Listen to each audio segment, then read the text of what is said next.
रोज एक नई कहानी देखने के लिए चैनल को सब्सक्राइब करें और बेल आइकन दबाना ना भूलें। प्रभास कॉलेज के कॉरिडोर से छुप कर देविका को अपने दोस्तों से बात करता हुआ प्यार से निहार रहा था।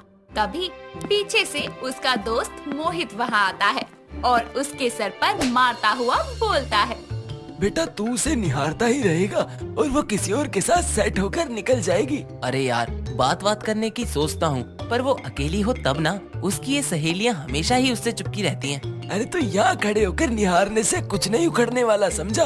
चल प्ले की प्रैक्टिस का टाइम हो रहा है। हाँ चल यार। इतना कहकर दोनों वहाँ से चले जाते हैं। प्रभास को देविका से पहली नजर में ही प्यार हो गया था, पर वो अब तक उससे कह नहीं पाया था, इसीलिए वो उसे छुप छुप कर देखा करता था।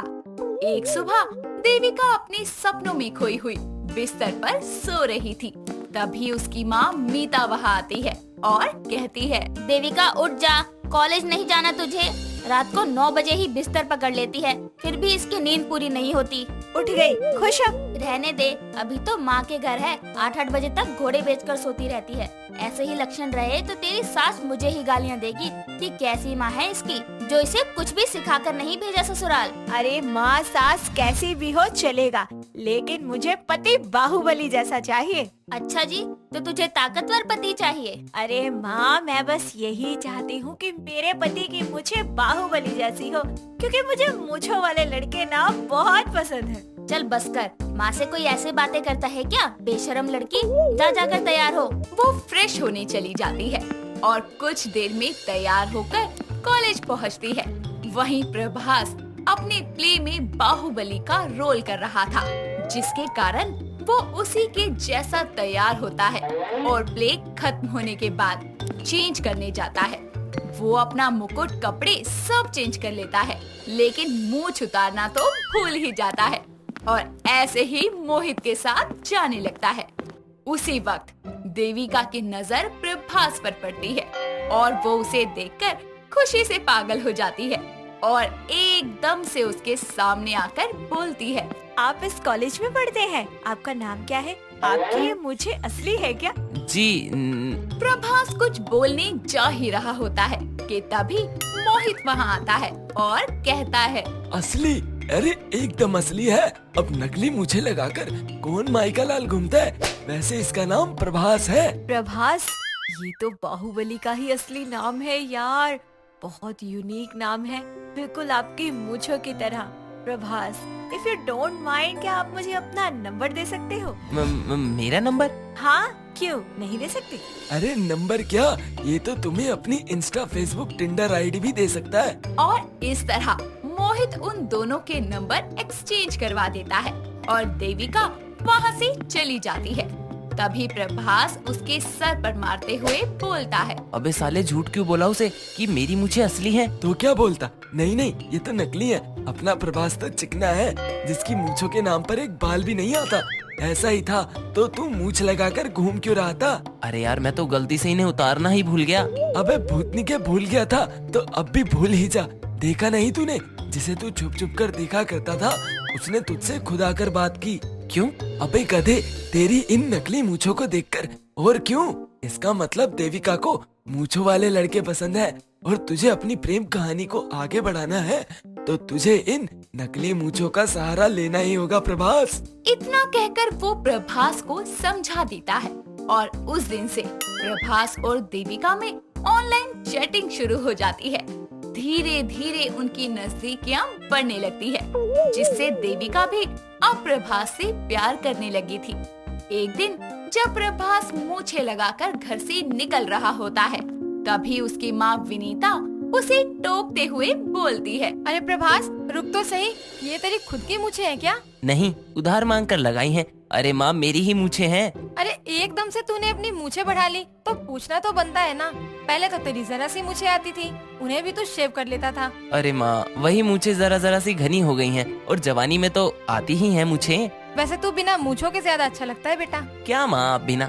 चलो माँ, मैं निकलता हूँ अब। जिसके बाद वो घर से निकल जाता है और शाम को जब वो देविका से मिलता है तो देविका बोलती है, प्रभास, कभी कभी मैं सोच में पड़ जाती हूँ कि एक ही कॉलेज में रहते हुए भी हमने कभी एक दूसरे को नोटिस नहीं किया। स्पेशली मैंने तुम्हें नहीं किया। तुम्हें पता है, मेरी हमेशा से एक ही विश थी कि मेरे हस्बैंड की मूछें बिल्कुल बाहुबली के जैसी हो, और देखो भगवान ने मेरी सुन ली। अच्छा देविका, अगर मैं अपनी ये मूछें कटवा लूं या क्लीन शेव करके तुम्हारे सामने आऊं तो तुम्हें कैसा लगेगा? नहीं नहीं, ऐसा बिल्कुल मत करना, वरना मैं तुम्हें ऐसे देखकर सदमे में चली जाऊंगी। मुझे तुम इन मूछों के साथ ही बहुत पसंद हो। और ऐसे ही समय बीतता है। दोनों अपने प्यार के बारे में अपने पेरेंट्स को बताते हैं, जिसके बाद वो शादी के बंधन में बंध जाते हैं और अपनी शादीशुदा जिंदगी की शुरुआत करते हैं। एक सुबह नहाते वक्त प्रभास की मूछें बाथरूम में गिरकर पानी के बहाव से नाली में चली जाती है। जब वो तौलिए में बाहर आता है तो आकर शीशा देखकर बोलता है, अरे मेरी मूछें कहाँ गई? मैंने नहाने से पहले उन्हें उतारा तो था ना, अगर नहीं उतारा होगा तो। प्रभास, आप तैयार हो गए क्या? अरे देविका तो यहीं आ रही है, अब मैं क्या करूं? मुझे बिना मूछों के देखकर तो वो पागल ही हो जाएगी। जल्दी कुछ करना पड़ेगा।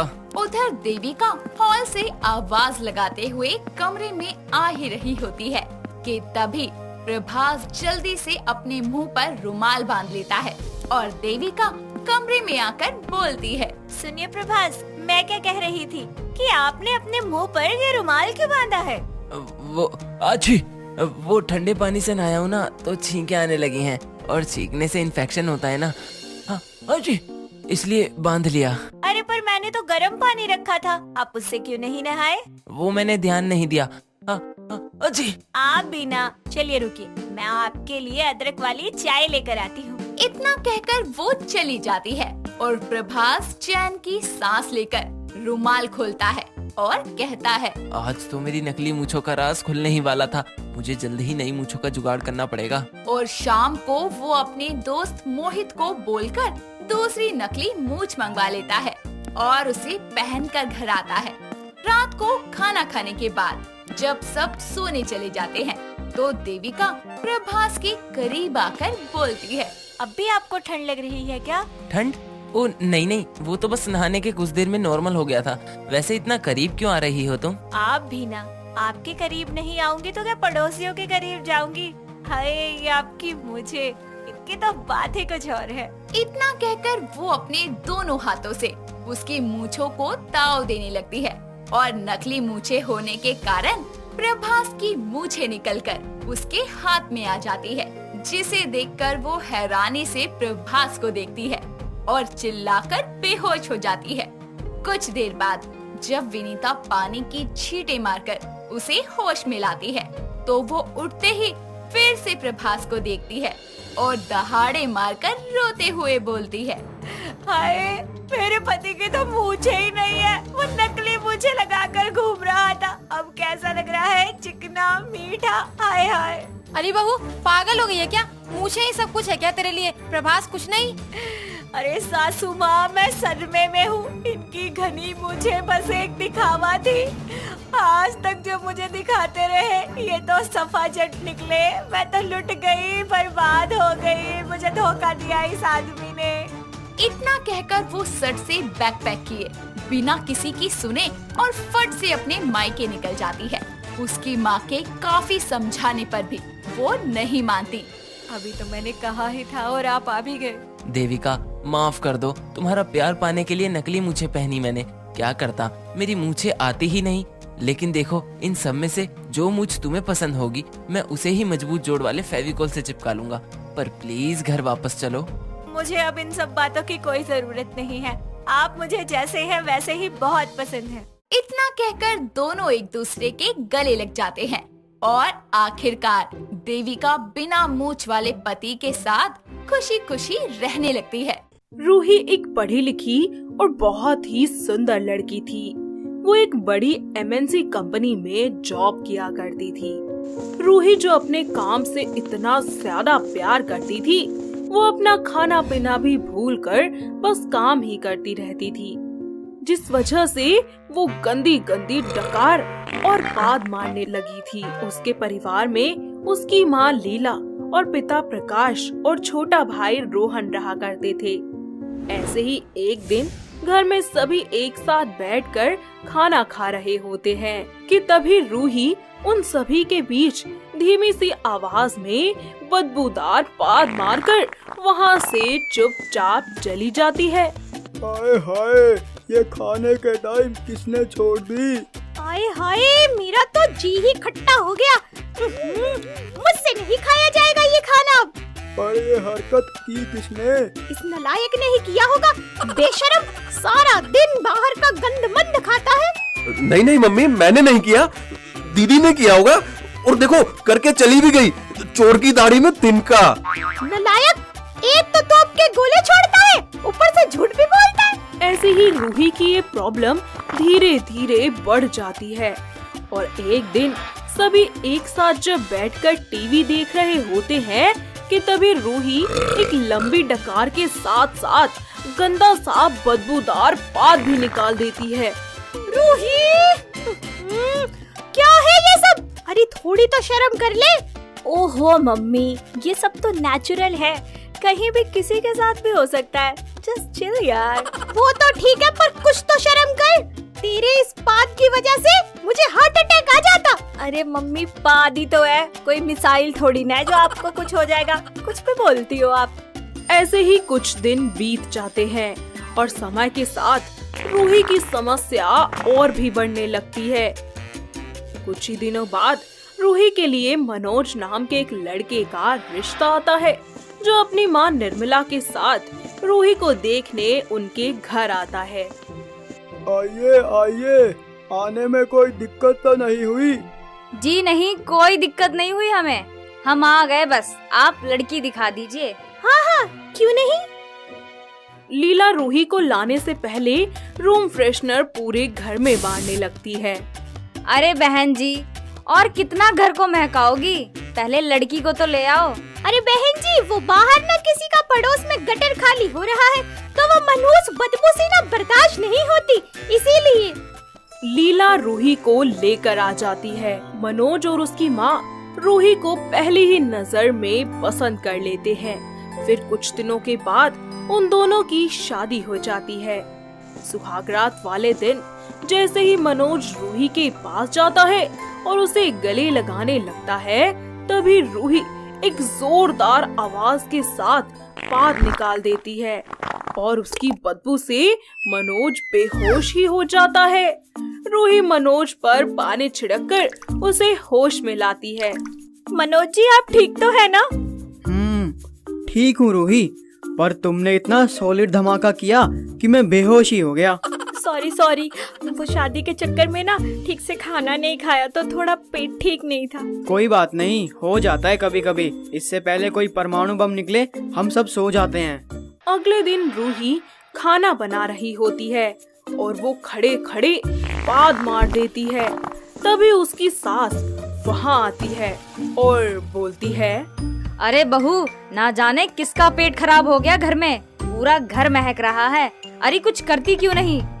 कैसी महक माँ जी? मुझे तो कोई महक नहीं आ रही। अरे लगता है तेरा नाक खराब है। यहाँ मैं कोमा में जाते जाते बची हूँ इस बदबू से। पता नहीं किसकी हरकत है ये गंदी सी। सासू माँ की बात सुनकर रूही वहाँ से 9-2-11 हो जाती है। कुछ दिन यूं ही बीत जाते हैं और एक दिन तो हद ही हो जाती है। घर में काम करने वाली गंगूबाई जब पोछा लगा रही होती है और रूही टेबल पर बैठी होती है, गंगूबाई जैसे ही टेबल के पास आती है तो रूही एक बदबूदार पाद गंगूबाई के मुंह पर मार देती है और उसका सर घूम जाता है और बेचारी जैसे तैसे खुद को संभालती हुई निर्मला के पास जाती है। मैम साहब, अरे ओ बड़े मैम साहब, अब हम यहाँ काम नहीं करेंगे। क्यों, क्या हुआ? अरे मैम साहब, ये जो तुम्हारी पटोड़ी बहू है ना, हमेशा ही पाद मारती रहती है, पर मैं कभी कुछ नहीं बोली, है ना? पर आज तो इन्होंने हद ही कर दी। अब बताओगी भी, क्या हुआ? छोटी मैम साहब मेरे मुंह के पास आकर पा दी और मेरे को दिन में तारे नजर आ गए। इतने दिन से आप जिसे ढूंढ रही है वो कोई और नहीं रोशन दवाई की महक छोड़ रही है। बहू, माँ जी मैंने जानबूझकर कुछ नहीं किया, मुझे पता ही नहीं था कि पीछे गंगू भाई है। अब अपनी गंदी बदबू छोड़ने से पहले ना हमें बता देना, हम खुद ही हट जाएंगे। इस तरह सबके सामने रूही की सच्चाई आ जाती है और आए दिन उसकी सास उसे खरी खोटी सुनाने लगती है। ऐसे ही एक दिन रूही के वॉशरूम से गंदी गंदी आवाजें और बदबू भी आ रही थी और वॉशरूम के बाहर खड़ी निर्मला बोलती है, आए हाय, अरे पता नहीं कौन सी मनहूस घड़ी थी वो, किस पदौड़ी से पाला पड़ गया मेरा। रूही वॉशरूम से बाहर आती है। 1 2 3। हाँ माँ जी, अब बोलो क्या हुआ? अरे निर्लज, अरे बेशरम, तुझे शर्म नहीं आती क्या? क्यों हमें मारने पे तुली है अपने इस घातक विस्फोट से? रूही की प्रॉब्लम इतनी ज्यादा बढ़ जाती है कि सब उसके पीछे पीछे रूम फ्रेशनर लेकर घूमने लगते हैं। जैसे ही वो बात मारती तो कोई न कोई तुरंत रूम फ्रेशनर छिड़क दिया करता। ऐसे ही एक दिन बिना बताए मनोज का दोस्त किशन उनसे मिलने आता है। हेलो ब्रो, कैसा है? अरे तूने शादी कर ली और भाभी से भी नहीं मिलवाया, ये नहीं चलेगा यार। वो मैं बस थोड़ा ना बिजी चल रहा था। अरे कोई बात नहीं, हम खुद आ गए भाभी से मिलने। चल अब मिलवा भी दे, क्यों भाव खा रहा है लड़कियों की तरह? तभी वहाँ रूही चाय नाश्ता लेकर आ जाती है और जैसे ही चाय किशन के हाथ में देती है तो उसका एक जोरदार आवाज के साथ बात निकल जाता है, जिसे सुनकर किशन जोर से हंस पड़ता है और रूही का सर शर्म से झुक जाता है। अरे भाई अब समझ आया, तूने तो घर में तोप रखी हुई है, तोप, तभी नहीं मिलवा रहा था ना भाभी से तू। अब यहाँ क्यों खड़ी हो? करवा दी ना मेरी बेइज्जती, जाओ अब। मुझे माफ कर दीजिए, इसमें मेरी कोई गलती नहीं है। मैं हमेशा ही काम में इतना बिजी रहती थी कि खाना पीना टाइम पर खा ही नहीं पाती थी, जिसकी वजह से धीरे धीरे मुझे एसिडिटी का इशू हो गया और मेरी ये हालत हो गई। मुझे माफ कर दीजिए। हाँ, बोल लिया ना, अब जाओ यहाँ से, इससे पहले कोई और धमाका करो। अरे मनोज भाई, कैसी बातें कर रहा है यार? तू भाभी को डॉक्टर के पास ले जा और वहाँ पे उनका इलाज करा, वो ठीक हो जाएंगी। तेरा उनको सुनाना बहुत गलत है यार। इस तरह किशन की बात मानकर मनोज रूही को डॉक्टर के पास ले जाता है और उसका इलाज करवाता है और पूरा ख्याल रखता है। साथ ही उसके खाने पर भी बहुत ध्यान देता है। थोड़े ही समय बाद रूही की गैस की दिक्कत हमेशा के लिए छू मंतर हो जाती है, जिसके बाद सभी मिलकर एक साथ खुशी खुशी रहने लगते हैं। तो दोस्तों, कैसी लगी आपको हमारी ये पेट में गैस वाली बहू? क्या आपके घर के आसपास भी है कोई ऐसी बहू जिसके पेट में ऐसे ही गैस बनती हो और वो ऐसे ही बदबूदार से पाद मारती हो? अगर हाँ, तो उसे ये वीडियो दिखाइए और हमें कमेंट करके बताइए। दोस्तों, अगर आपको ये कहानी पसंद आई तो इसे लाइक करें, शेयर करें और कमेंट करके बताएं कि कहानी में आपको सबसे अच्छा क्या लगा।